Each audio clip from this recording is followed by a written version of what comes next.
Okay, we have a lot to unpack here. Um, so a couple things have been going on.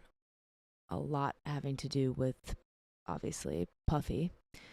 That's what I like to call him. That's my favorite name, my favorite nickname that he gave himself, Puffy.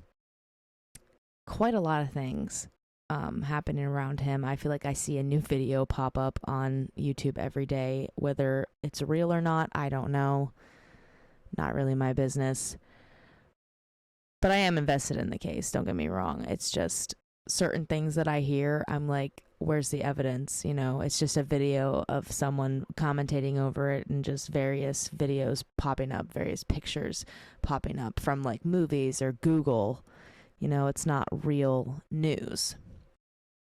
So instead of all that dark talk that I've been seeing on the internet, I wanted to talk today about the new Beetlejuice. And I saw it twice in theaters. I saw it once with my group of girlfriends and then one with another friend, and it was so good the first time around, and the second time it was just as good. I asked my last friend that I went with what he rated it, and he told me that he would give it like, I think he said 3 or 4, which is funny because I initially wanted to start doing this video because I specifically saw that the reviews were pretty mixed, most of them being like 3 stars. So it's stuck on 3 stars. And for me, I really liked it. Like, I probably would have given it like a high 4 or 5 just because I loved the original Beetlejuice. And I think that out of every like remake, this one actually was like pretty accurate to like what I would have expected. Like, my expectations weren't disappointed is what I'm trying to say. It was just that good in my opinion. The acting was great as always. They picked Jenna Ortega, which she was actually in the Scream remake in 2022, which I saw the other day as well, and that was really good as well, but it wasn't as good as this one. So in comparison, to those two performances between her, I think this was the better film. The production value, obviously, really, really good. But if we check out, if we check out these reviews right now, hold on. So I'm on Reddit, but no, let's start with Google. Okay, I have the tab. I have the tab. I swear. This is like extremely bright. Okay. Very first comment. Okay. 5 stars. So they think like me.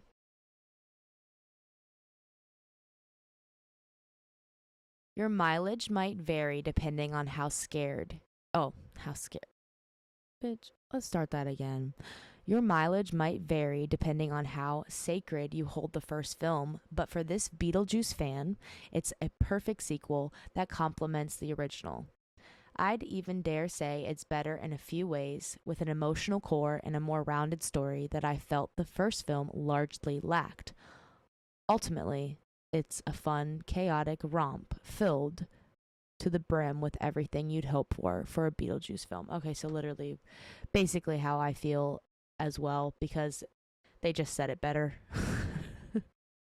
They said it more educated.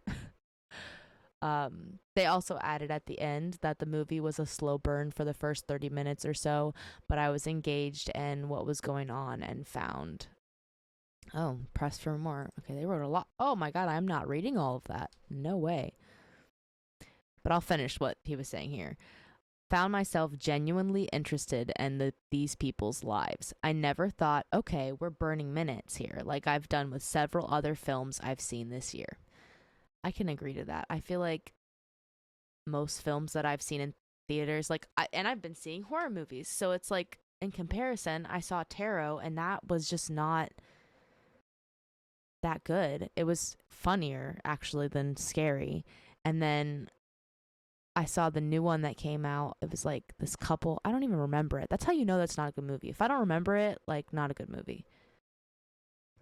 And I saw it in theaters too, like a month ago. How do I not remember the name of it? But I made fun of it the whole time, literally with the friend I went with. We're sitting there making fun of it. Oh, these are like, oh, here we go. Oh, it says possible spoiler alerts. Spoiler alerts. Oh, gosh. Michael. He says, there's no point in seeing a movie that coasts not on nostalgia alone. That said, I would be lying if I didn't admit to being excited during opening moments of Beetlejuice Beetlejuice. With an aerial shot, stalks from the town. Yeah, I really enjoyed that. Like the opening scene, just knowing that we can see the whole town again, and that they actually explored the town more, which I really really liked. Like, this is a spoiler alert, but I mean, from Lydia's daughter going to like that guy's house that she met and was like interested in, that's like a side quest, right? So a lot of the people were commenting like they don't think that that was very necessary, like that whole relationship and everything that happened. Like they don't think that that storyline was necessary and that they should have picked one or the other. I disagree completely. I think that anyone who really knows films knows that there's going to be multiple storylines and one big one. That's kind of how films work. But so basically, during that part, when you go into that, you can see the whole town. Like, it's so cool. And they're driving around, and it's like obviously not what it was like before because the quality's better, and the nostalgia is there though. So this guy was saying that he enjoyed that part at least. But the nostalgia hit him again when the movie took him back to the creepy off critter bureaucracy in the afterlife. And again when actors from the original made their entrances. I've seen the original Beetlejuice many times and know the best lines by heart, so in terms of making me glad to return to one of my favorite Tim Burton houses, the movie succeeded. Okay, so basically saying that they succeeded in the nostalgia of it.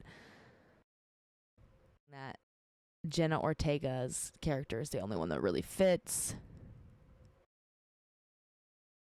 Yeah, and then he goes on about how he doesn't appreciate the romance part. But yeah, so now we'll go to Reddit. Okay, this is the one that I wanted to read. It takes a long ass time for the movie to get out of first gear. I disagree. I think that it was well paced. I watched it waiting for a while for the plot to get going, and it did eventually. The subplots with Astrid's ghost boyfriend and Deborah are my biggest issues. Okay, there's gonna be spoilers in this. I'm gonna put it in the It takes a long ass time for the movie to get out of first gear. I watched it waiting for a while for the plot to get going, and it did eventually.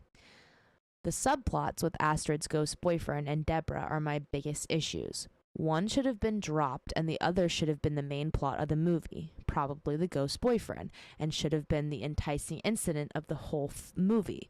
The rest is Lydia's uneasy partnership with Beetlejuice to save her daughter. A whole ass adventure through the land of the dead. They're chased by the police, sure. But hey, throw Deborah in there too. Why not? She's a really fun character. That said, the style is on point, Michael Keaton kills it, and the effects are as fantastic as I expected.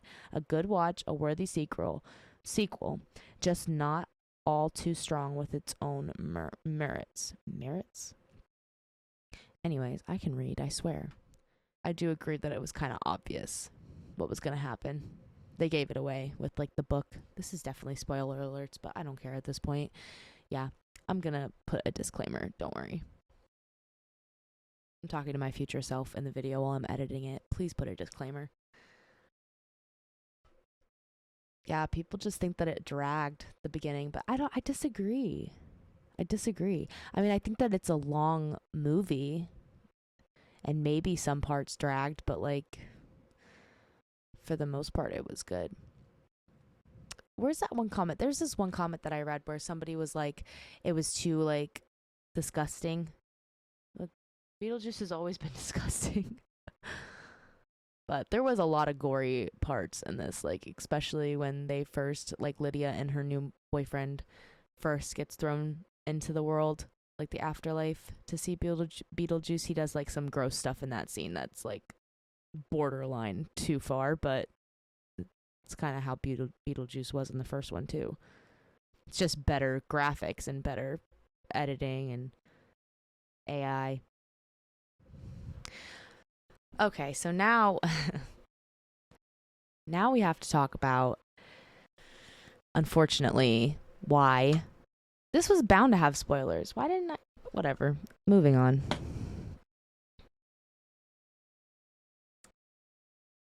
If you guys watch the movie, you will notice that there is not a grandpa in there for Astrid. In the beginning of the film, they talk about how he died. And everyone's like, oh my gosh, like they killed him off, right? This is me watching the film. I'm like, oh my God, what just happened? And my friend next to me, she goes, oh, yeah, he can't be in the film because he's a child molester. And I was like, what? So that's the T. His name, okay, is Jeffrey Jones. I'm going to put a photo up because probably a lot of people know about this already. But yeah, obviously, they're not going to invite him back because literally, Jones was arrested in 2002 for possession of child sexual abuse material and soliciting a 14-year-old boy. To produce sexually explicit images between September 2000 to May 2001. Now let's see. When did the first Beetlejuice come out? Let's see here.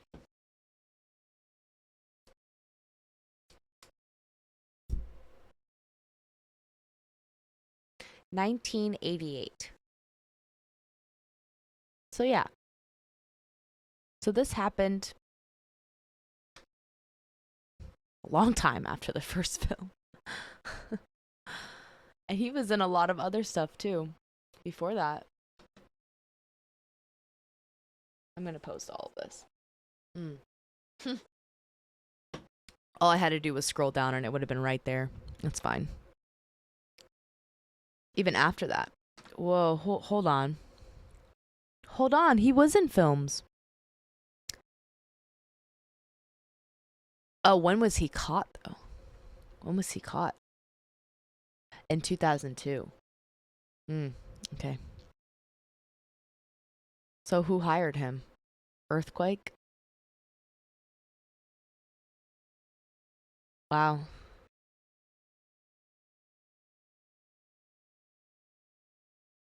That's crazy. He's still filming. Well, not in this movie, that's for sure. They took him out. They were brutal on him. I'm not gonna lie. They had him attacked by a shark so that they could put his lower body on film and not have to show his upper body and have him have a distorted voice. I mean, that is crazy. That is like they went all out on that. That is actually crazy. He looks so scary in this picture. I see that in my nightmares. Anyways, I'll never watch a movie of his. Other offensive. Jones was arrested twice for failing to update his sexual offender status. First in Florida in 2004. Come on, Florida. And then in California in 2010. Jones pleaded guilty to the felony charges in California, receiving a sentence of 250 hours of community service and 3 years of probation. But if it was like, I don't know, Mary Jane, Devil's Lettuce, probably would have gotten 7 years. In 2006, Jones' record became the subject of community complaint during a production of Who's Your Daddy? Oh.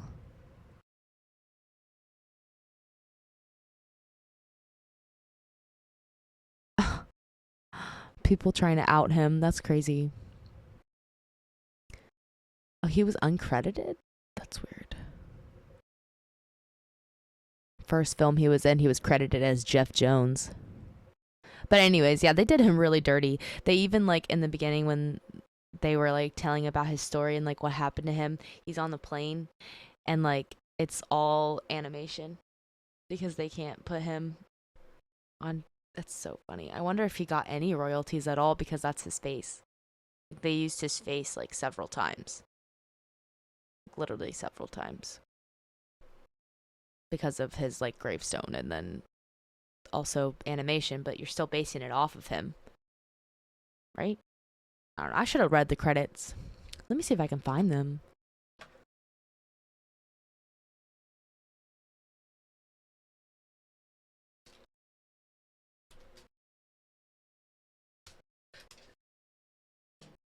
Let's see, guys.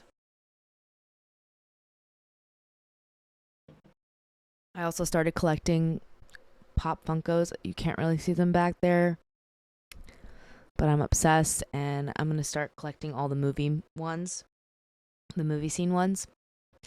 And I really want a Beetlejuice and Lydia one from I've seen them. The two like they're in a set and they're like this. They're so cute. They're in their little wedding dresses, wedding attire. Okay, hopefully this is it. Garfield movie. I think I've seen that actually.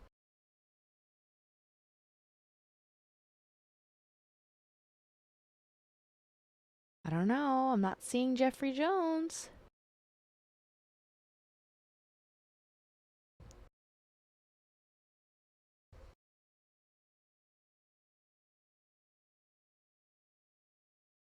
Directed by Tim Burton. Produced by him. Yeah, guys, I don't see Brad Pitt.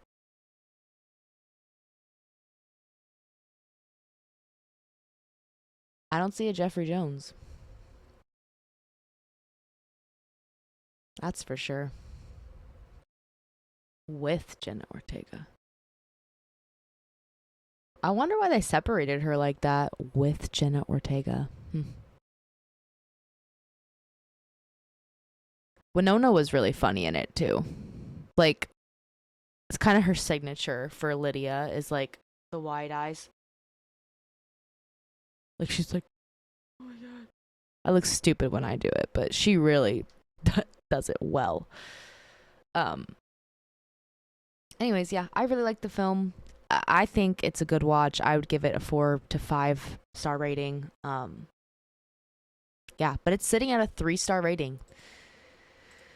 3.3 stars. A lot of 5 stars though. Just a lot of 1 stars as well. Actually, that's crazy. It's actually more 1 stars and 5 stars than anything else. Well, that would bring you to a 3 star, huh?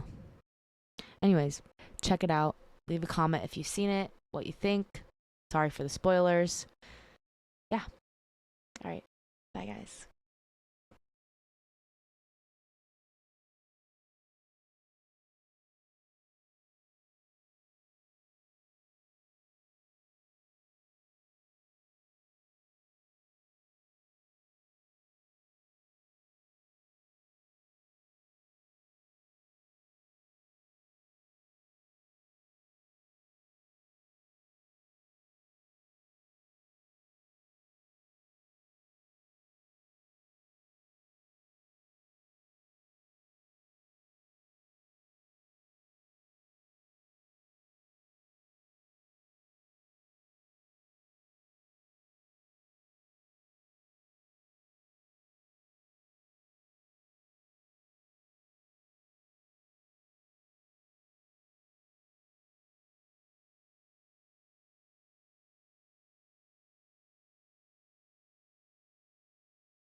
Oops, I need to stop the recording.